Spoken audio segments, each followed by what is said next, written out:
He's the cop who broke the rules and caught a killer. TV drama might lionize a man like Steve Fulcher. Real life, however, has been less charitable.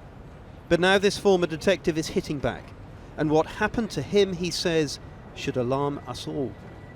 If we are prioritising the right to silence over the right to life, then we are all sunk. Any party that could explain 2011, and Steve Fulcher was the lead detective on what was called a crime in action. 22-year-old office worker Sean O'Callaghan had gone missing after a night out in Swindon. A taxi driver called Christopher Halliwell soon became a suspect. He denied any knowledge of Sean when first arrested. Normally, he should have been taken straight back to the police station, but that's when Steve Fulcher decided to tear up the script. There are no other operational options that I had available to me at all. And what I proposed to do was to plead with him for Sean O'Callaghan's life, which is what I did. The first interview took place on a remote hilltop. Steve Fulcher consciously decided not to caution Halliwell to keep him talking. Halliwell talked and then led them eventually to Sean's body. We got into the car. At this point, he was contrite. He was desperately trying to help. He was trying to check out where he'd deposited her. He'd rolled her down a 12-foot steep bank. Halliwell had stabbed and strangled Sean O'Callaghan. It was here that he then asked the detective for a chat. So I agreed, and we went to the off the track, off the road. And at that point, he said, "Do you want another one?" I obviously asked him what he meant by that, and he said that he'd killed a girl in 2003, 4 or 5, couldn't remember the year. I asked him whether he could take me back to where she was. He said to the exact spot. They'd end up in a field nearly 20 miles away.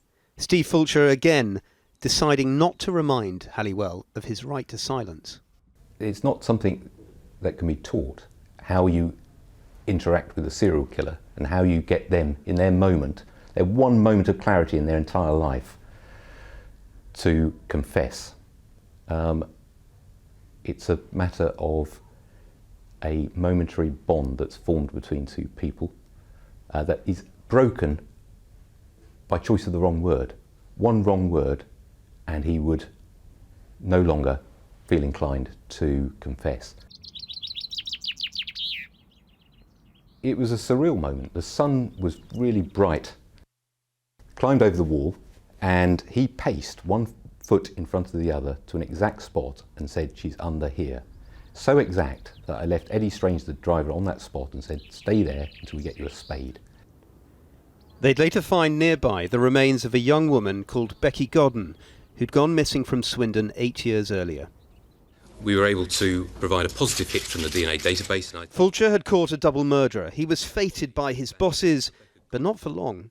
The following year, his decision not to caution Halliwell was deemed so serious a breach of police procedure by a judge, the confessions were ruled inadmissible.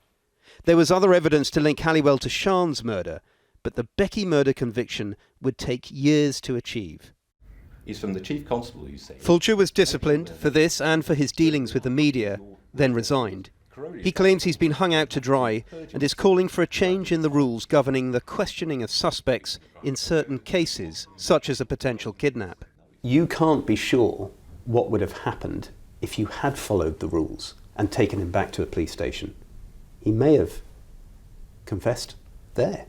I can be sure, because in 5.5 years following this event, he has never said a true word. The police watchdog said quite clearly, these codes are not optional. They're there to protect the rights of suspects, and they must be protected. You must accept that. Well, nobody in the whole 5.5 years has been able to explain to me the preferable course of action. And police officers in my position don't know where they stand. The public need to know, what will the police do in the event of their abduction or their loved one's abduction? And at the moment, we can't answer that question. The Home Office has previously indicated it doesn't accept that the rules in this regard need changing.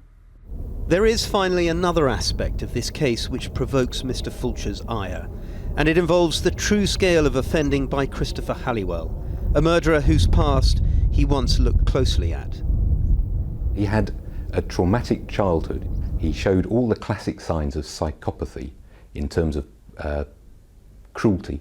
His reaction to his mother, who is now dead, is that any mention of her, and particularly a picture of her, would send him into a frenzy of hatred.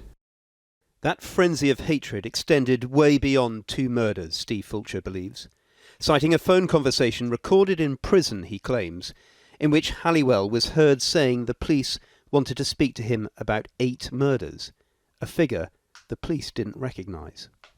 Where did he get 8 murders from? It didn't come from me. I've got no idea how many murders he's responsible for. But clearly he made that indication. And when you look at everything we know about Christopher Halliwell, 8 is probably an underestimate. The charge he now levels at his old employers at Wiltshire Police is that for over 5 years they failed to investigate Halliwell's potential links to other murders. I'm calling for an immediate independent inquiry to examine the circumstances of this case and ascertain why Wiltshire Police failed to pursue an investigation into such a serious case. Tonight, Wiltshire Police told Channel 4 News investigating Halliwell's other potential crimes has always been and remains a key aspect of their investigation. For Steve Fulcher, he'll return soon to Somalia to resume work as a security consultant. Doubtful, he says, that without fundamental change, any detective faced with similar circumstances would ever follow his lead.